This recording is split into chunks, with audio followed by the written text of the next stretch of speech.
Thanks for tuning in. You're listening to the best animated shows ever, so far, with MC and Troy.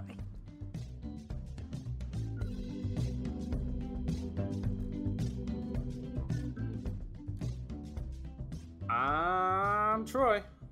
And I'm MC. And this is the best animated shows ever, so far, where we watch, discuss, and rank every animated show ever, eventually. And there's a third person with us today. That's me. I'm the third person. It is. That was perfect. That's our standard, like, awkward intro for a guest. Yeah. Listen, I could do Excellent. a long spiel where I explained who you were beforehand, but I think it's just fun to have you say it's me. And me. It's me. It's me is Rob in this case. Yes, I am Rob. Hello. Rob, I know from over at the greater Geek to Geek media network universe, where I first found you because you had a show called Comic Box, and I started listening to your prep episodes for comics or for comic book movies. Those are the first things I listened to, Rob. They were the most popular by far. Were those in the review episodes? Sometimes I dug deeper into other comic book things or character origins, but yeah, the movies absolutely gave us an easy place to get content, because we knew people would be like, who's this Doctor Strange guy? And so we could talk about who Doctor Strange is. Or even now that the podcast has shifted over to a show called And Sometimes Rob, where it has no set publishing schedule and no set topic each week, we've still done a little bit of that. We've still done some reviews, and then Beej over from the Geek to Geek podcast wanted me to do a all about Moon Knight episode because that Disney Plus show is coming. Yeah. So we did a Who's Moon Knight? Super episode. Informative. That character, I am guilty of assuming, like, oh, he's just kind of like Batman, but in a white outfit instead of a black outfit. And dang, there's a lot going on in his story that I had no idea until I heard your episode. There's not a Moon Knight cartoon, is there? No, but he has appeared in cartoons before. Okay. That would be a weird one to transfer to cartoons, I guess. He's darker than I imagined. Anyway, we're not here to talk about Moon Knight. I got distracted. We're here to talk about Silver Surfer. So Rob, I asked Rob if he'd want to join us, and you basically said you would join for anything comic book related, but you specifically put Silver Surfer out there as a potential option. We actually rolled. So our standard is we pick 4 shows and then we roll a die and see which one comes up. And we did that, and it happened to be Silver Surfer that got picked, which is fantastic since it's the one you suggested. The dice is actually still there from when I rolled it, and it's still on the number 1, which we rolled last week. See, I thought for sure it was going to be Spectacular Spider-Man because it seems like we always roll a 3. But in any case, Rob, I guess we'll hand it to you there because to start the episode off, I know you did some digging and dug up some info on just the Silver Surfer kind of in general. So I guess I will kick it over to you to educate us here. Okay, so it's like a mini episode of explaining who sort of where the Silver Surfer comes from. The story we'll get into when I imagine we talk about the comic. The Silver Surfer, certainly one of my favorite Marvel comic book characters. I'm a big fan of the Marvel cosmic stuff, and he has been around for a really long time. He was created by Jack Kirby and first appeared in Fantastic Four number 48 in 1966. And he's listed as number 41 on IGN's Top 100 Comic Book Heroes.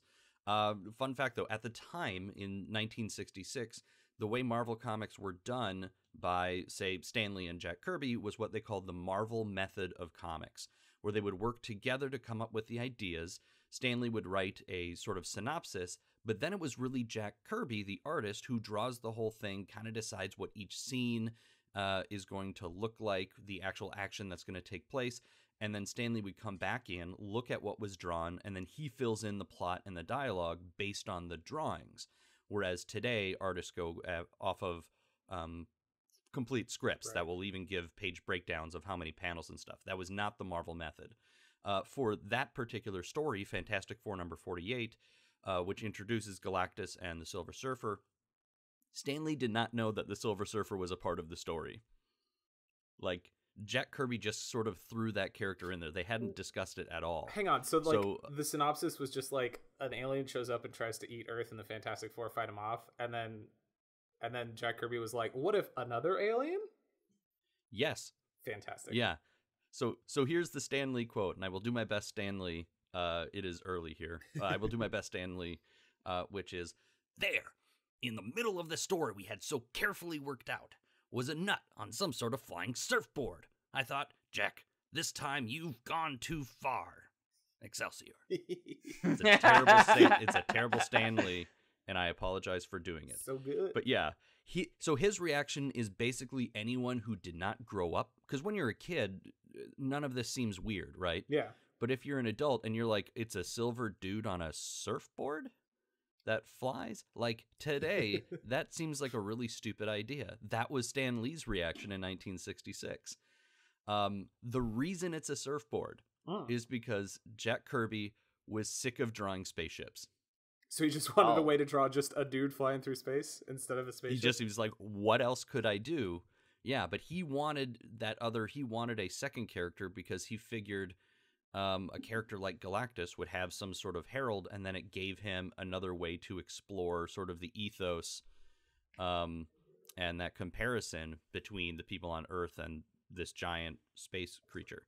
But in the end, Stan Lee actually loved the Silver Surfer so much that as a general rule, nobody else was supposed to be allowed to write the character. Besides Stan. So from he was actually really upset. In 1987 was when the Silver Surfer got his second solo series, and they gave it to a different writer, a guy named Steve Englehart. And he was actually like pissed off about this because he wanted to be the only person to ever write this ridiculous character flying around on a surfboard. That's great. Yeah. And the other thing that I think is important to throw out there when we start talking about the contrast between maybe his comic book origins and the cartoon is, since his very first appearance where they show up on Earth, Galactus and the Silver Surfer, his stories were always about him being on Earth. Like Stan Lee was not writing crazy space adventures with the Silver Surfer, which is kind of what he's most known for. He was stuck on the planet Earth. And Steve Englehart, the guy who was writing, actually got sick of some of those restrictions. Like, he was allowed to write it, but he had to follow all the established rules. So after 31 issues, he left, and a guy named Jim Starlin took over. Oh. And if you are a comic book fan, this raises the hairs on the back of your neck. He is the guy who wrote the Infinity Gauntlet, Infinity War, Infinity Crusade, Infinity Abyss, Adam Warlock. He's the guy who sort of created that giant space story that pushed the Marvel Cinematic Universe to where it was able to get. He's the guy that created Thanos in an Iron Man issue of all places, because he just had that character and he wanted to ham-fist it wherever he could. But Jim Starlin took over the book, and that's where you got Thanos, Adam Warlock, Drax the Destroyer, and that all became intertwined with the Silver Surfer story, because those were his characters that he was allowed to sort of take with him wherever those were Iron Man characters that he brought with him and pushed into the Silver Surfer universe. And then a guy named Ron Mars took over, and those were the two sort of working hand in hand when we got the Infinity Trilogy, when we got that big Thanos and the Infinity Gauntlet kind of story. And that was in 1990. Okay. And that is where the Silver Surfer exploded, and he got a video game in 1990 that nobody knows about. I believe it was only on Nintendo. There was a guy named Troy Dunham, needed some answers, how would he find them? Just Google that stuff, yeah, Google that stuff, yeah, Google that stuff all day long. Google that person, Google that place, Google it all, cause there is no place to remember any reason, remember any why. All we do know is that we're gonna die, yeah, I'm gonna die, yeah, you're gonna die, yeah, Troy, you're gonna die. So there is an NES game out there for the Silver Surfer. If I remember correctly, it's sort of a side-scrolling. Oh, it's a shooter. Space. Of course. Yep. It's like okay. Galaxin? Is that the one? Galaga? Well, it's the side-scrolling shooter. But yeah, of course it would be. You're flying on your surfboard, sideways across the screen, and shooting fish, according to the screenshot that I pulled up. But fish and lizards. Yeah. You got to be more than that. So he had but there was a Silver Surfer video game in 1990, and then he got his own trading cards in 1992, and then following that, because of how long it takes for cartoons to become a thing, that was that Silver Surfer renaissance that gave us the cartoon we're going to talk about today. That's super cool. Yeah. I didn't know. I was trying to think of where I would have been with the Silver Surfer when this show came out, because this show is 98, I want to say. Yeah, 98. Yes. Yeah, February 7th, 1998 was the first episode. My dad liked comics, but he wasn't buying comics. He just he grew up reading comics, and so every once in a while I would have comics around when I was a kid. There's a particular issue of a Superman Green Lantern crossover where they're fighting a big robot that I remember, and partially I remember it because there's a part where Green Lantern's painting his girlfriend and she's naked, and 7-year-old Troy was like, "Oh my god!" But I didn't have a lot of comics, so I don't think I would have known anything about Silver Surfer when the show came out, unless maybe I saw that NES game at Blockbuster. And then I was thinking about it further, and I'm like, do I know anything about Silver Surfer now? And I read the Mike Allred comic run about a year or two ago, as somebody recommended that. It might actually have been you recommended that somewhere, Rob, possibly. It was. Yes. It is one of the two things when people want to know about the character. I either suggest picking up Infinity Gauntlet, and they call them epic trades now. They're larger than regular trade paperbacks, but there's one on Silver Surfer just called Infinity Gauntlet, which sort of tells it's the other half of that big crossover. And then the Dan Slott Mike Allred thing, which is very like Doctor Who. Yeah, I was gonna say the line I have in my head was somebody recommended it and said it was like Doctor Who, so I think it probably was you that recommended it, and I just forgot that it was until mid conversation. But I read that a year or two ago, and other than that, I mean, he's someone that I feel like I vaguely knew of, but maybe it's just because his name is Silver Surfer, and what I knew about him was that he was silver and a surfer, so maybe that I just kind of knew he existed. And then there's the movie Fantastic Four: Rise of the Silver Surfer, where he's very stoic. I guess he's stoic in the cartoon, but in the movie I don't think he has a single line. He just stands there a lot and looks intense. I think he does, because I believe he's voiced by Lawrence Fishburne. Really? I just watched that movie the other day, but I wasn't. I sat down to watch it to pay close attention to it, to kind of do a book report on it here, and it just totally lost my interest. So it would not surprise me if I missed that. Yeah, they very much, I think, played it off of very differently than the comics, because they're like, he's an alien, he wouldn't speak the language. Which makes so sense. He just flies around. He has the power cosmic, so he could speak whatever language he wants. Yes, he could, but instead he wants to have chase scenes with the Human Torch for some reason. Yeah. Hey, that movie's not great, but the image of him when he melts into the board and flips out the other side of it, that's super cool. And I will always give the movie that pass of that scene is dope. Awesome. Let's get into it. Let's talk about Silver Surfer Season 1, Episode 1, The Origin of the Silver Surfer, Part 1, right after these messages.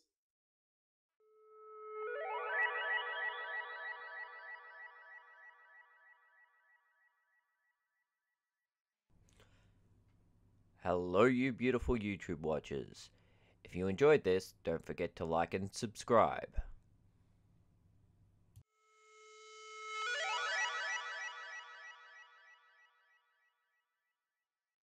And we're back. We are back, as I said, to discuss The Origin of the Silver Surfer, Part 1, which is Season 1, Episode 1 of the Silver Surfer. Rob, just so you know, our breakdown of the show is very loosey-goosey. We could do a formal summary at the top where we tell people roughly what the show's about, but usually we don't. And usually when we try it's something like, the Silver Surfer gets created in this episode because Galactus wants to eat a planet, and someone on the planet's like, please don't, and so he becomes the Silver Surfer. Yeah. And with that, MC, you want to dive us in? Well, we start off hearing a voiceover, and it turns out that it's the Watcher,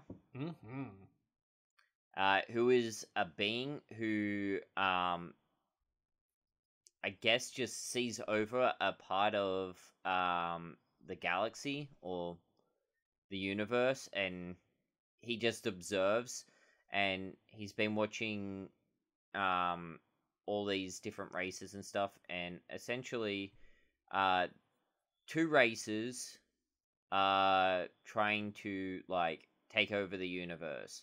The Skrull and Kree. This had me hooked immediately when this episode started, because I'm like, holy smokes, we're starting with the Skrull and the Kree? Like, that's your kickoff point for this? I mean, it goes through a lot of like montage around space and showing all these different worlds and stuff. But then it gets to the Kree Empire and the Skrull Empire, like right away. Yeah. Yeah. Which is great for like modern, like, I always say this on my own podcast, but how unbelievable it is to me as a fan of this source material that is the case. That they start out by talking about the Kree and the Skrull. And if this were 1998, you'd be like, okay, great, whatever, just blue people and green people, you know? But like modern audiences that are going to come to this on Disney Plus are going to know who the Kree and the Skrull are. Yeah. And it blows my mind that alone already hooks you on this show. Yeah, especially if they've seen Captain Marvel. Right, yeah. This totally like works in conjunction with Captain Marvel. Yeah. I saw a headline the other day that said Captain Marvel 2 is going to be less controversial than Captain Marvel 1. Made me mad. That movie shouldn't be controversial. Sorry. Anyway. Controversial in that they made the Skrulls the good guys. Yeah, if that's what they're talking about, the controversy is like, man, can you believe we made the most evil race like sympathetic? How controversial? But, okay, fair. Yeah, but I doubt it. We've literally had a movie where the Kree, what's his name? The guy with Jude the Law? hammer. Ronan the Accuser. Ronan. Yeah, he was the bad guy in a whole movie. Like, of course they're gonna make him the bad guy again. But yeah. I mean, the whole thing they did was that the accusers were like religious extremists. Yeah. Right. They were not typical of the population. Now, not knowing the usual way of because I know we're running a synopsis of the episode. This is typical. When do we? Yeah. Well, I just want to say, when do we get to talk about the opening music? Oh man, yeah. Should that have been first? Yeah, we skipped over that because my God, and a lot of my notes end up referring to this as like, this is not a children's program. Yeah. Like, this was a Saturday morning cartoon. It opens with like a choir singing Latin, or can I swear? Yeah. Yeah. If you swear too much, I'll just beep it, but that's fine. I tried to make this super family friendly for a while, and then we talked about Pokemon, and I questioned whether Mewtwo does dirty deeds with his lack of sexual organs, and I realized that it was probably a lost cause. Does he though? Does he fuck though? Well, I can do my best here. But there's a choir singing like, I think, Latin. Yeah. At the start of this thing, and it's like super heavy inks, and Galactus is all CGI, and just like knowing what you're in for, you know, it from that opening music it perfectly sets the stage for the type of story. Like, after that music, it's not surprising that it opens with this long dramatic narration, and the way that it's written as well. They're using words kids do not know. Like, I have notes for every single episode of some of the just the words that I'm hearing them use, and these are not words that kids understand. Like, they have to pick it up from context, because they're talking almost Shakespearean prose. That's what I was gonna say. Is I didn't take note of specific vocabulary, but the like speech patterns on oh my gosh, why can't I think of the planet? It's not Shambhala. That's the girl. What's his planet called? It starts with the Z. Zenla. It's Zenla.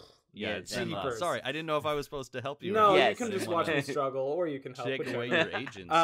The speech patterns on Zenla are very Shakespearean, and I didn't make note of specific vocabulary, but I guess right off the bat, like Silver Surfer, the word you think of is herald.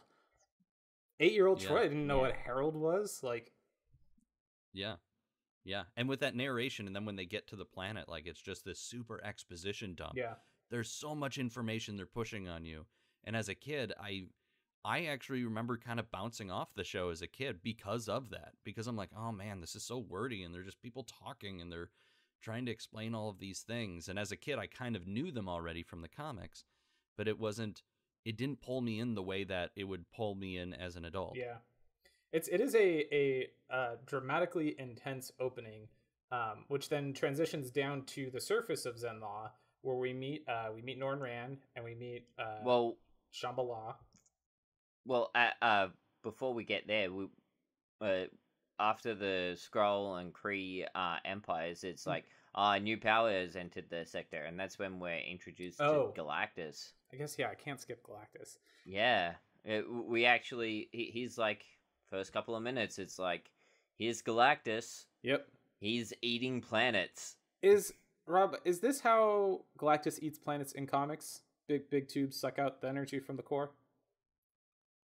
Kind of, sort of. Okay. Yeah. He assembles a giant machine that sucks out a planet's nutrients and then leaves it as a husk. He doesn't physically take bites out of.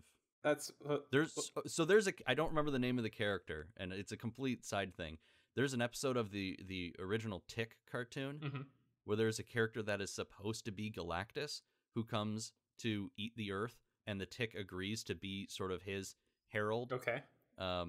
And in the end, he ends up just taking a small bite out of the moon, and from that point forward in that show, there's a small bite taken out of the moon. Yeah, that show did a couple things like that, because it had the guy who tried to write his name in the moon too, and it did the same. Yes, thing. Chairface. So there's a moon with a half with a bite taken out of it, and CH and half of an A.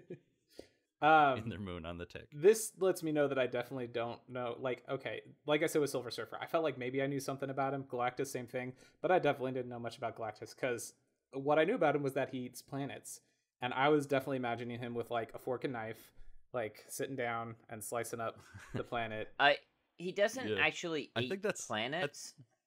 It's the energy from the planets that he eats, and I did not know that. I didn't know that going into watching this cartoon this week, so shame on me. I think they also show him as physically eating planets in the Marvel Lego games.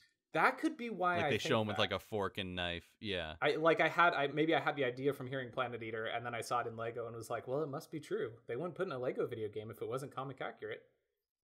Yeah, and that's always been in the comic books. That's sort of the gist. He's a dude who needs to eat planets to survive, but they build him up as this galactic force of nature, where as the universe naturally grows and expands, he is there to meet that expansion. Right. And when he first showed up, he has shorts and a t-shirt version of his costume on with bare legs and arms and a big G on his chest. That sounds adorable. Which is really weird. And the other thing is he's supposedly one of these beings that's so incredible that each civilization actually sees him differently. It's what your brain can comprehend.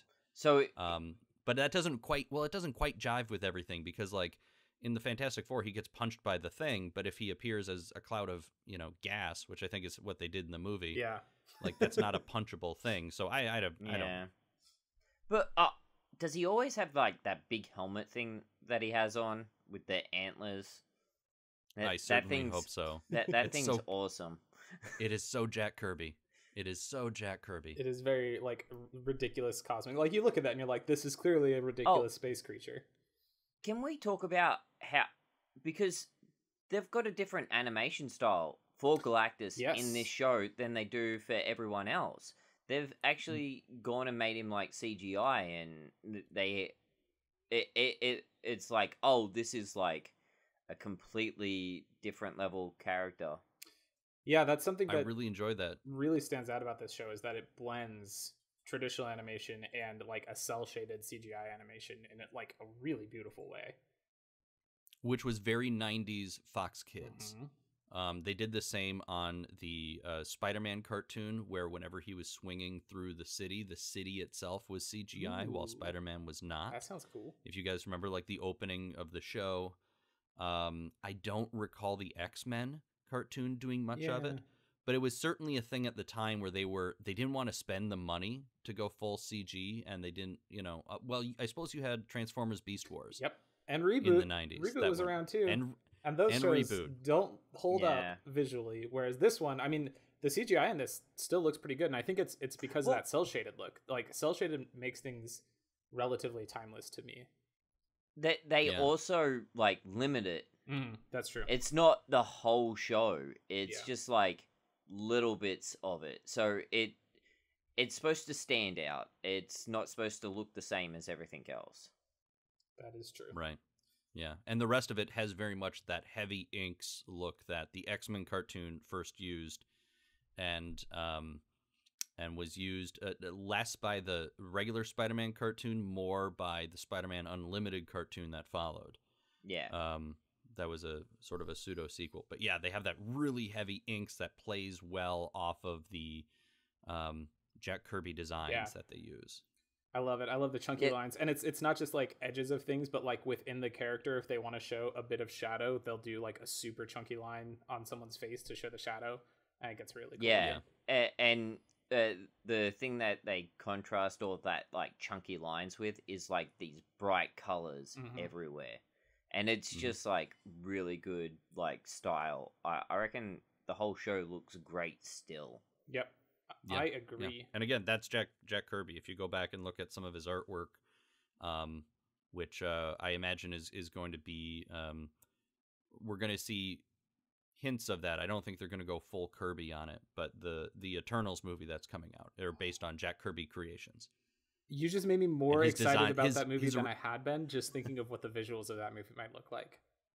Well, there are hints, and there's been some fan posters and things where in the background, you maybe might see something silver streaking by. Really? In the background. Yeah, now those are fan posters. Okay. But if we're moving into the cosmic area and they own Fox now, That's true. They got him back. They do. yes, they do. Hopefully they keep him, unlike Spider-Man, which is weird. All that stuff. Y'all, we have, so our meeting room gives us 40 minutes to record. We have 5 minutes left, and we are like 12 seconds into the episode. So I'm going to summarize the next scene quickly, and then we'll push forward from there. So basically, this planet is a super peaceful planet, and some Kree and Skrull show up, and immediately people are like, oh my god, they've brought their war here. But it turns out that this Kree and this Skrull are here as students, and Norrin Rad is a guy who takes away their weapons and is like, let me show you how cool weapons are here, and he just dissolves them. And it's like, now you have no weapons because this is a planet of peace. And then the Watcher shows up and is like, hey, super cool planet of peace. My name's the Watcher. I don't interfere, but y'all about to get eaten by Galactus. So that sucks. I think he's basically like, sorry. He doesn't really give them anything to do about it. Oh yeah, no, he's like, I can't interfere. I can't interfere, but you are going to be Uh, eaten. Goodbye. Yeah, You're I can't gonna need interfere. I am going to give you this warning, but I'm going to give it to you at the last possible. Like literally, as he's fading out, Galactus shows up through the clouds. That's actually the funniest bit about it. It's like he comes and warns them, and then as he's disappearing, it's Galactus's tubes flying through the atmosphere to eat their planet. Yeah. Thanks for the heads like, up, oh, yeah. Watcher. Yeah, you couldn't told us like half an hour ago. We could have got like half the planet off. Except for they can't, because that's an important thing, is that apparently the people of Zenlaw don't really travel, because there's a part where Norrin Rand's like, man, this planet's way cooler than any other planet you've been to. And the Skrull's like, oh yeah, someday I'd love to hear about all your travels. And he does a little blush, and it's adorable. I didn't notice it the first time I watched it, and then I watched it again. I'm like, Norrin Rand does a little blush at that, because he's like, well, I Yeah. haven't really traveled. He wants to yeah. know. Because dropping shade, like the sarcastic Skrull. Who, by the way, random thing, for either of you, were the voices of the Kree and Skrull strangely familiar to you? They were, but I couldn't place them. That is Sabretooth and Magneto from the X-Men cartoon. Oh. The Kree was the same voice as Sabretooth, and the Skrull is the same person that did Magneto. It's not like super dramatic, like, we must do this thing. Yeah. Reading up on the show, the animation was done by the same studio that did X-Men, and apparently the voice work must have been done, if not in the same recording studio, like right next door, because the thing I was reading was basically just like, when they needed a random voice actor, they almost always got somebody who was a regular on X-Men. So I just imagine that it was like popping your head out into the studio next to him and being like, hey, anybody free? We just need like 2 lines real quick. Want to come over here? I would think Wolverine? their casting director is probably the same person, right? If it's the same. It's like Probably. Andrea Romano doing all the voice direction and casting for the DC cartoons. That's a much more realistic answer of what happens. I like the Sorry. where they just I'm poke their head in a sorry. recording studio. That's how casting happens, right? That's why someday I'm going to sneak into a recording studio and just hang around waiting for somebody to say, "Oh, we forgot to cast Spider-Man. Well, somebody come be Spider-Man real quick," and I'll be like, "I am here. I can be Spider-Man." It's their own version of Cerebro, where they put it on, and instead of finding mutants, it finds voice actors, and then they find whoever is closest, which happen to be the X-Men voice actors. So yes, I'm going to use my one swear word token here. What a shit warning from Galactus. What a shit warning. It's like a sign that says cliff ahead, but it's like hanging in the cliff. So when you see it, and then the CGI apocalypse happens. That's one of the big notes that I have here. I say, it's the CGI apocalypse. You know, I made note of the apocalypse actually in the next episode specifically, but it is every time that they destroy a planet on this show, it looks real good because it is that combination of animation and CGI. Yeah. And you get to see buildings falling down, and these tubes, I don't think we've expressed. Okay, so the tubes that Galactus spits down, they're like, what, 30 feet in diameter? Like, oh, no, they've got to be bigger. They look They've like gotta Doc be Octopus's arms on steroids shooting down from space and drilling holes into the planet. Yeah, they've got to be at least 100 meters across each. That's too big. 100 meters? Yeah, no. What is that? What is that in silly fake measurements that we have here? That's like The 300 width of feet, right? a football field. That's maybe. No, because there's a part in a later episode where he picks someone up and he takes them away, and it's clear that he doesn't just take them down the block. It's like a distance that he has to get away from this tube coming down. So it's like these things are massive. They're not small, and I think it's fair to say they're wrecking that planet as they come down and smash through the crust. I mean, I have a note in a second that we'll come back to, but I kind of feel like once he shows up, your planet is pretty screwed. Whether or not he even completes his. Because he's literally shoving these giant tubes like down to, as they say, he's trying to get energy out of the Earth's core. Like it doesn't just set down and turn on a vacuum. Like he's destroying the tectonic plates of your planet. Right. So, and the tubes go, they're not just into the land. They like go into the water and everywhere. So you actually see in like the destruction scenes, like tsunamis and stuff hitting buildings and knocking them over and whatnot. Yep. It is good and panic inducing, and it's nice to see that the characters respond appropriately, because nobody's like, even though the Watcher showed up, the Galactus is here, but the Watcher warned us, so we're okay. Everybody's like, oh no, this is terrible. But the Master, one of the guys on the planet, has an idea, which is he's got a big crystal that lets him talk to Galactus, I guess? Yeah. Yeah. And he tries to convince Galactus to spare their planet because for countless centuries, Zenla has, like, taught peace. Mm-hmm. And if he destroys the planet, he's dooming the universe or the galaxy, I guess. Yeah, because now there won't be this place of peace to teach everyone else how to be peaceful. Like, look, they were about to solve the Kree Skrull War. Like, if you'd just given us 20 minutes, we would have had the Kree and Skrull, like, baking pies together. They'll never be unified now. There's no way they'll ever become unified at this point. Don't close the best Chinese restaurant in this side of New York. We have an A rating. There's nothing wrong. We're clean. You're just doing it because you're a meanie. And you want to buy up the property and put in a disco. A Wendy's. That's right. I don't know why. Reference. Why Wendy's is what I'm angry at. If that was a reference, I didn't get it. I just It's not a imagined reference. the Chinese It's place just closing and got really sad. Yeah, well, it's just they're like, this place is amazing for countless centuries. It has been this place that everyone in the universe loved because it's them just like they're totally tooting their own horn, right? They're being like, Yeah. you can't destroy us. We're the most amazing. And in my head, for whatever reason, I was like, it's like we're the best Chinese restaurant, but there's other Chinese restaurants. Like, Are there other planets of Yeah. peace? that you have to assume if the universe is infinite. Yeah. But But- so Galactus Is this is where everybody mad. starts among fighting back? McDonald's, but they're the McDonald's with the good place. the one that Yeah. still has the N64 unit in the play place area, so you can go play some Oh. Mario Kart. Yeah. Essentially what happens in this next scene is hilarious because this projection of the master, Galactus is like annoyed with it, so he Mhm. like pushes cosmic energy into it, which destroys the crystal, which seems to knock everyone out. Yeah, man, he just sent like a feedback pulse up the carrier away from the front deflector dish. I've seen that in Star Trek all the time. That's totally normal. Mhm. But yeah, blows up the crystal, and everyone's like, "Oh my gosh, this is the worst." I believe this is where the Korean Scroll like both hop in their ships to go do some space battling. And yeah, there's- they there's both space agree. bros now. Yeah, they're like, we can't let Galactus win.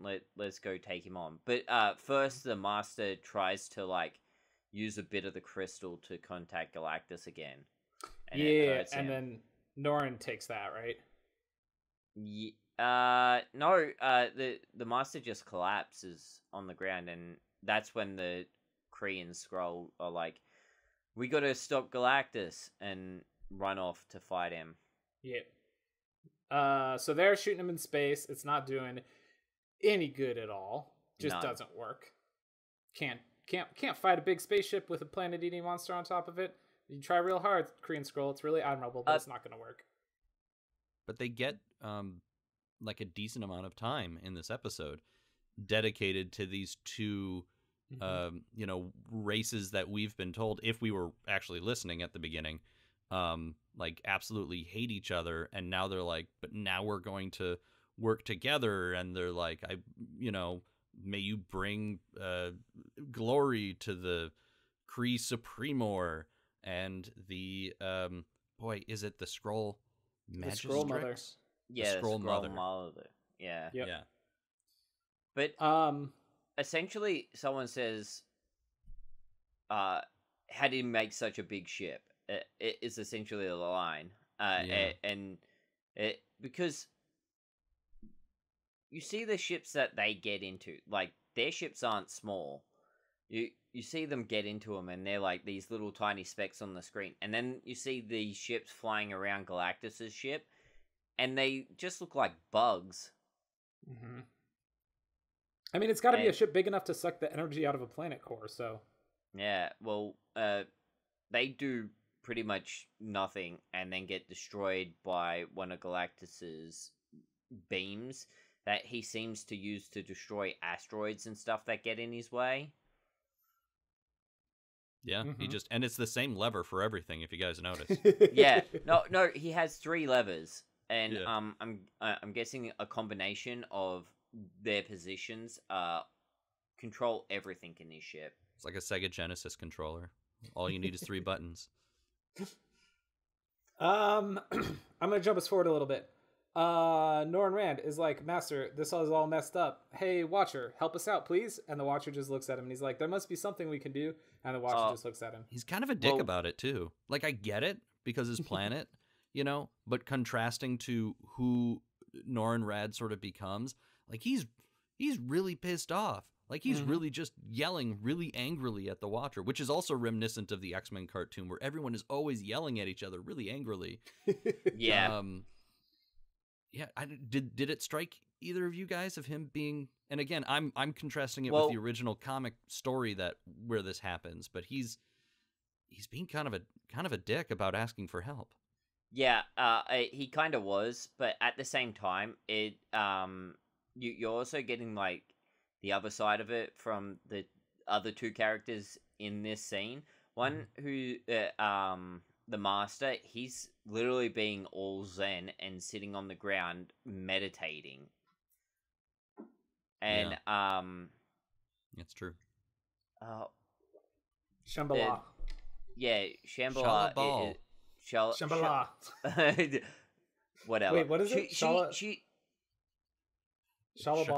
Shalabal. Yeah. Yeah. She's trying to calm him down, and then he grabs the crystal at this point and runs off to, I guess, the spaceship and contacts Galactus. See, I was a little confused here, because what he does is he's like, hey, Galactus, you need planets, I'll help you find them, which is a weird offer to make, because, like, he's a giant space monster who flies through space, and you're a guy who's never left your planet. So, I wasn't sure if maybe there was a scene that we just didn't get to see, where the Watcher was like, psst, Norrin, this is what you should say. Nope. Or if he just pulls that out and like makes up the idea on his own. Yeah, no, he's just saying, not us, somebody else. I'll find him for you. Just leave me alone. You want planets to eat? I'll find you all the planets you want. Well, actually, the idea that he has is he will save not only his civilization, but other civilizations by leading Galactus to planets that have an energy source, a massive energy source, but no civilization on it. Yeah. Right. But they wait to tell us that. Like, they wait for him to get back down, which I really liked. Because you're sitting there saying, I actually had a thing where I typed it out, and I was like, that's really dark, Norrin Rad, that you're just going to sacrifice thousands of other planets to save your own. But then I deleted it, because then we get the scene where he comes down and he actually explains, no, you guys don't get it. There's something I didn't tell him. So, like, he's trying to outsmart Galactus. Yeah. Which is a lot of hubris. But I really liked that they didn't explain his plan until he gets back. And then they're like, what are you doing? And Shalabal's all like, you're not the man I knew. Yeah, and then when after he explains, they're like, okay, reluctantly, and then Galactus sort of is he has like essentially the evil guy speech, right? But this is a cool version of the evil guy speech, because it's an evil guy speech that is like, this is how I'm evil, because I'm going to do something really evil. But also, let me just catalog all your superpowers for you, so that little kids who are watching this at home can go, oh, cool, that's what he can do. Why would Galactus mention that the Silver Surfer can heal people? Or that he doesn't need to eat. Like, that's a weird line. Like, just so you know, you'll never be hungry again. Why? Oh, hungry, I get that, cool. Thirsty. I get that part. I get him being like, because don't bother with any of that. That's not your job anymore. Your job isn't to take care of yourself. You don't need to eat. You don't need to breathe. If you need to recharge, it's coming from the cosmic stars. energy. I have a question.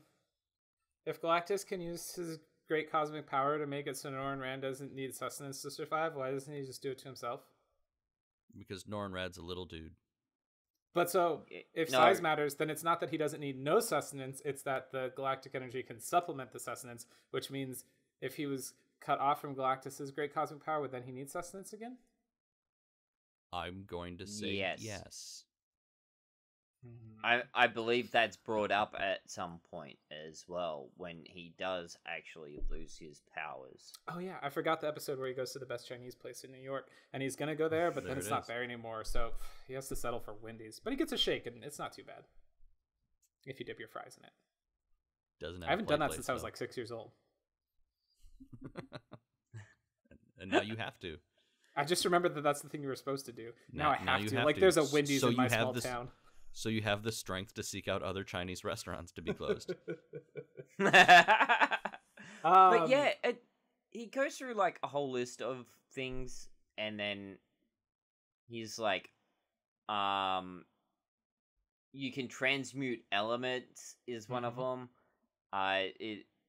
Because kids know what transmute means, yeah. Definitely. Cosmic bolts. Yep, shoot fire cosmic bolts of incredible power. Oh yeah, you'll be able to survive in the coldness of space and the hotness of the core of suns or whatever. And as he tells him that is when he turns silver. So presumably the Yeah. silverness is somehow related to Yes. withstanding the elements. Yeah. Yeah, he encases his body in a silvery shell that absorbs everything he needs from the cosmos, from cosmic, radiation or rays or the stars, whatever, however you want to look at it, as he absorbs everything he needs through his skin, and then that's also his protection, is that protective shell. Yeah. And then he gets probably the best power, faster than any spaceship in existence. Mm-hmm. Which And is for his that, surfboard. A surfboard. Which, That's how they work. I mean, it just... This is where I know I knew something about Silver Surfer, because I was like, yeah, Silver Dude flies on a surfboard, travels through space faster than light, and can withstand the elements. That makes total sense. And it wasn't until you were explaining in the intro, Rob, where that came from that I was like, oh yeah, that's a ridiculous notion. Like, why would it be a surfboard? What? That doesn't make any sense. Yeah. But, I must have known enough about Silver Surfer as a kid to be like, yeah, that tracks. That's how you do that. Yeah, and I liked how they animated the surfboard as coming out of him rather than just being also made by Galactus, in order to push visually the idea that the board is kind of a part of him. Yeah. Yeah. We don't but get that's not the most insidious part of this whole speech. Duh. Hang on, before we get to that, I just have to check real quick. Do we get a "Come to Me, my board" in this episode? Yes. Right Okay, before I he It's couldn't leaves, right he after has- the it's right after gets- the insidious bit. And I know So- why you're saying it. I think I know where you're going here, Troy. But you go ahead. I was just gonna say, if you're watching Silver Surfer at home, that's a great time to take a drink, because every time Silver Surfer says "Come to me, my board," or not, it's just "To me, my board." That's it. Take Yeah. a shot. Okay. Yes, you could drink every time. It is one of his famous sayings. So if you were like a big Silver Surfer fan and he says it, that's the moment when you're like, it's the Avengers Assemble moment, is when he says, "To me, my board." I thought you were going to bring up in the Dan Slott comic book, he has sort of a companion who names the board To Me because she thinks that's forgot the that. board's name because he says, "To me, my board." I So completely forgot that. she assumes the surfboard's name is To Me. He's like, "This That's is To great. me, my board." Oh my gosh, that's right. That's right. Yeah. But what Galactus does is he takes Noran. He takes his memory. Mm-hmm. Hmm. He says something about like, "And your brain shall be a blank slate for me to write upon," or something like Yeah. that. Kind of, yeah, but it's not. This it's was not part of really- their agreement. No, but No. it's not. It's not until the intro. It's not until Uatu the Watcher's intro in the second episode that it's explicitly stated what just happened. Again, if you're a kid watching this, you're not really sure. He just is like, "Oh, you need planets? Hey, what about that one?" And he points to that planet. And like in any other thing, like if this were reanimated for adults or whatever, that would be a heartbreaking moment. Yeah, Like what an absolute like. because he's awful, pointing back awful- at his home. He points Yeah, back at it's his Zenma. planet. What a wonderfully written example of showing what he has become now, as he just has no idea, And then Galactus talks about honor, and he knew an Yeah. honorable guy. Also, that planet's already pretty wrecked because I don't know what happened, Silver Surfer, but somebody shoved a bunch of metal tubes all over it and like destroyed their tectonic plates. So, I mean, that planet's pretty screwed already. Like they say he saved it, but you see what it looks like in the background when they're on the planet right before Norrin Rad goes up to Galactus. That planet. Do I get two? Do I get two swear tokens Go for it. for this episode? That planet's like I don't know Yeah. what you consider saved. I guess there's still people on it, but like if you've done that much destruction to again, if that planet has tectonic plates or whatever, like, thanks a lot, Norrin. Like. It's another Uatu like warning you after you've already gone over the cliff. Be like, "I'll go save us." And you're like, "Well, you're a little late, but it's a nice effort, I guess." I saved you from the atomic bomb that just went off. Yeah, Well, kinda. Yeah. the atomic bomb went off, but I saved this old man in his 60s by shoving him inside of a refrigerator. I get that reference. Thank you. Now I want to play Fallout New Vegas because there's a thing where there's this refrigerator and the hats inside. That's anyway. Yeah, so we're at the end and he's there and he's his memory wiped or something. Do you think that kids watching that moment when he says, well, what about that planet? He's like, no, because there was a honorable man. And we're like, you don't care about but sure, let's go with it. Well, he also says that it's a planet of knowledge or something. And like, he talks about, Noran. Does Galactus talk that up there? I don't remember him talking it up there. I thought he just said he can't do it because he made a promise to an honorable man. No, he talks about the planet, and he says the man was replaced by another being or something.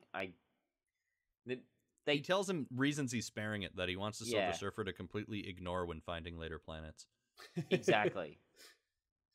But do you think kids got it? Do you think kids understood until the second episode when it's explicitly stated what happened to him in the narration? Do you think a kid watching it is like, oh, he doesn't know anymore? Or is it, even though it's obvious to us as adults, is it too subtle for them to just be like, oh, we can do planets, what about that planet? He does use more of that Shakespearean language, so I think it could go over the top of some kids' heads, but I'm sure there is at least a couple, or there's got to be some kids out there that would be like, oh, he has no idea who he is or what's going on anymore.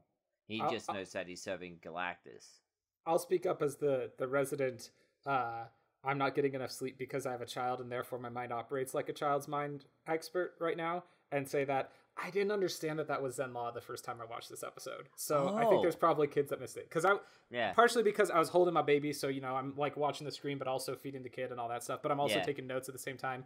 And I think I looked down and then I looked back up and he was like, what about that planet? And Galactus was like, oh, I made a promise to an honorable man. And I was like, ooh, I wonder what that's referencing. Interesting. Who's the honorable man? And then I realized like right away, but there was a good like 12 seconds where I was like, what's that about? Who does Galactus make deals with? And then I was like, oh, that's okay. But then you get the second episode to do it. And kids today now, if they're doing it on Disney Plus, it goes straight into the second episode. So this is a very bingeable show. It is an easy one to just let the next episode play. To roll. Now I have one more question, and I think it would apply to the end of this one. I mean, it sort of counts in the second episode as well, but since we're still talking about the first one, was this episode necessary? Or could we have started with him as the Silver Surfer and slowly learn this backstory? Because he ends the episode with no memory. And while that's powerful, could this have been like episode 4 or episode 3 kind of thing, where you start with him already out there doing stuff and being a little bit conflicted, but he doesn't know why, and then he starts getting flashbacks, and then that's an interesting idea. Yeah. You know what I mean? Because you start with this guy with this crazy power, but like he's kind of a bad guy. I guess that's kind of one of my gripes about episode 2, actually, is that I feel like it, and again, thinking of this being a 90s kids show, it makes sense why it does this, but it feels like it spends a long time recapping what happened in episode 1. So, I mean, you could just go straight into episode 2 and get enough of what's going on. But I think watching it the way that I did, I really like this episode being first, because you got to see at the start that Norrin Rand was like aspired towards peace, and that his whole goal, like he's like, I'm going to become the Surfer, but it's to protect people. Like that's explicitly the reason I'm doing this, is to protect my people and other people in the galaxy. And you're like, all right, cool, dude. And then episode 2, he's like, check out those people, Galactus. Do you want to eat them? Look at them. They're probably really tasty. And it was that made that episode heartbreaking for me. Yeah, you're kind of spoiling the next episode, guys. I was gonna say, let's back it up. But the other thing is the reason of using this origin story first is also the tragedy, which they don't focus on a ton. It's sort of only with the opening exposition, and then there's a couple of lines before he goes out to fight Galactus. Is unlike everybody else on the planet, and this is part of the comic book origin as well, is Zenlaw is a planet of people that do not feel the need to go anywhere.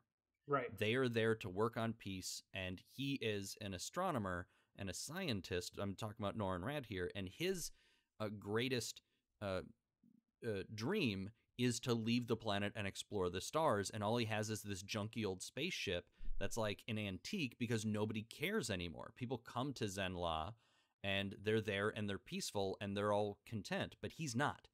Yeah. His whole thing is he needs to go out and explore the universe. So the tragedy there is he does. He gets the ability to explore the universe without the need of a spaceship, without the need of food or air or water. But the tragedy is he only gets to do so by doing the bidding of a great evil. That's so sad. It's like joining... Is this like a metaphor for people who join the military because they want to see the world? I know, no. I didn't want to, I kind of was going to say it, and I didn't know if I should say it. I don't think it's meant to be that metaphor. But you all, keep in mind when the character was created, 1966. Yeah. Now, I can't speak to when his full origin story was explained. So I don't know if it was during Vietnam, you know? That idea of people joining the military because they want to see the world, and then they end up doing horrible things that they never wanted to do based on the bidding. So it has layers if you want it to, right? One way or the other, it's if you consider it a piece of art, you can interpret it however you want. I don't know that was necessarily, like we said, he wanted another character when he created Kirby wanted another character, and he was sick of drawing spaceships, you know? So certainly at its core, that was not the point of the character. But when later writers, or maybe that was Stan Lee who did that, and Stan Lee served in the military during World War II. Yeah. Though he served making like advertisements and stuff. But yeah. That brought me way down. I had not thought of it in that context. I'm sorry, but no, that's good though, because I think it does work in that regard. So the Silver Surfer has and will always be a tragic character. Yeah. Yep. With that, let's do our best and the worst. Worst first. MC, you want to go first with your worst of this episode? I think the worst part of this episode is there's a bit with the Watcher right after they introduce Galactus, and he's just like an outline. Mm-hmm. And it looks ridiculous. It looks like they just forgot to animate him. Yeah. Yeah. It looks like they forgot to put a scene in there. It's just this white outline and stars, and it looks weird, to be honest. Yeah, that's an iconic version of the Watcher. Like, I know I've seen that in comic books, but when you're watching a cartoon where everything's in motion and then you see that, it does look a little weird. It's a little like flat.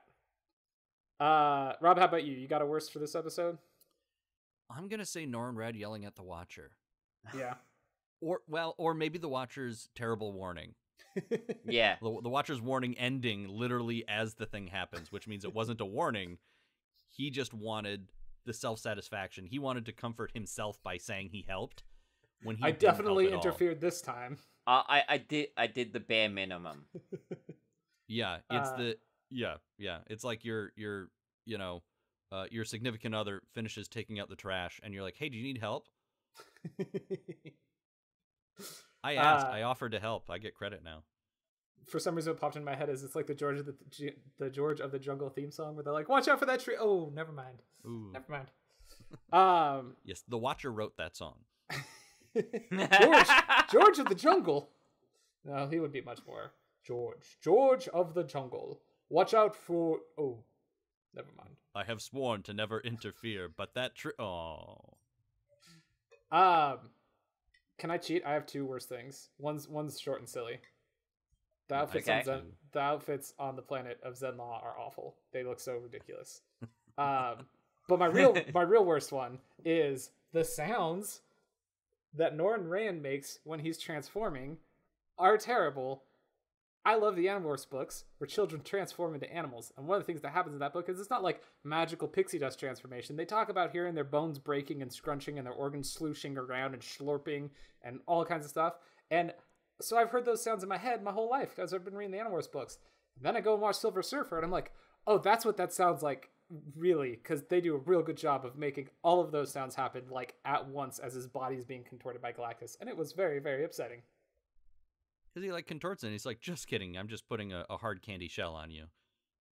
Yeah, but something Yeah. happens internally before that because he gets all kinds of scrunched. Yeah. How about best? MC? We'll go in the same order. Yeah, I reckon the look of Galactus is Mm. probably the best thing in this episode. Like, he really stands out. It really makes, like, every scene that he's in, it like pops. Yeah. It's a good design. It's good animation. I like it. Yeah. Rob, what do you got? Well, if we're cheating and doing two, my top one for sure is the end creation. It's that famous shot of the Silver Surfer in Galactus's hand Yeah. as he is created, and it's such a pivotal, iconic thing from the comic book. So seeing that, animated is really nice. And again, the hard candy shell, it melts in your mouth, not in your hand. So he's fine.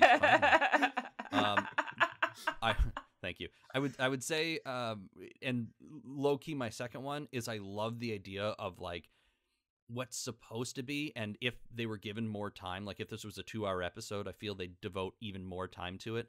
The Kree and the Skrull, one, agreeing to try and figure out a peace process, two, like skipping the peace process and jumping together and working together, and the idea that these are like these two massive galactic empires that hate each other and have for like generations upon generations. They finally come together, and all Galactus has to do is hit a button, and he pulls a switch, and he wipes out all of that progress and all of that. The two crews are kind of outsiders in their societies as well, but that's true that they're willing to go out and work together. But the idea of they do all of this, they spend all of this time talking about these two peoples sort of coming together, and they're like, I can't believe I'm actually seeing the Kree and the Skrull work together. This is insane. And Galactus is like, oh yeah, how nice, beep, because they're building it up as, if not a large military might, very important, like story wise, or they're trying to impress upon you as the audience that this is a very important moment in the history of the universe. Are these two people finally coming together to work together? And Galactus could not care less. Galactus is completely unfazed by it. He pulls one of his 3 levers, and they're just gone. So like we get people like straight up murdered in episode 1. Yeah. That's a common cartoon. thing we found in kids' cartoons. Episode 1 of Gargoyles starts with genocide, like just right off the bat. Yeah. You can only do it in episode 1. In episode 1, it's okay to kill all of the people.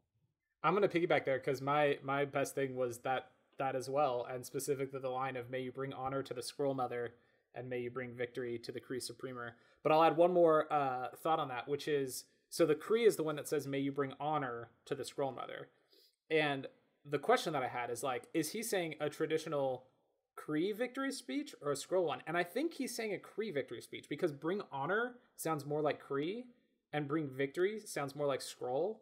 But I think I like that even better, because that means he's not just like co-opting the Skrulls like war cry, he's giving his own war cry to his enemy, and then the Skrull reciprocates in kind by saying, and maybe you bring victory to the Kree Supremer. And I like that read on it, that they're so allied in this moment that they're like using their own blessings on their enemies, and they don't even bother explaining to you who or what the Supremor is. Right. Doesn't matter in this context. Like you get what they're talking about. I like that a lot. But it's world building, and I like that. I like that. I like this episode. We are going to be back next week with episode 2, which is probably called Origin of the Silver Surfer Part 2. I just want to check, Rob, are you going to be able to join us on that one? Timing wise here? Okay, cool. Well, then we will be back next week with the Silver Surfer animated series, episode 2. The Origin of the Silver Surfer Part 2. Until then, don't change the channel. Thanks for listening to the best animated shows ever so far. Find the show on Twitter at BaseSFcast or email us at basesfcast@gmail.com. That's BASESFCAST. Our intro music is Funnin' and Sunnin', and our outro music is Motivator, both by Kevin MacLeod at incompetech.com, and licensed under Creative Commons by Attribution 3.0 license. Thanks again for listening, and tune in next time.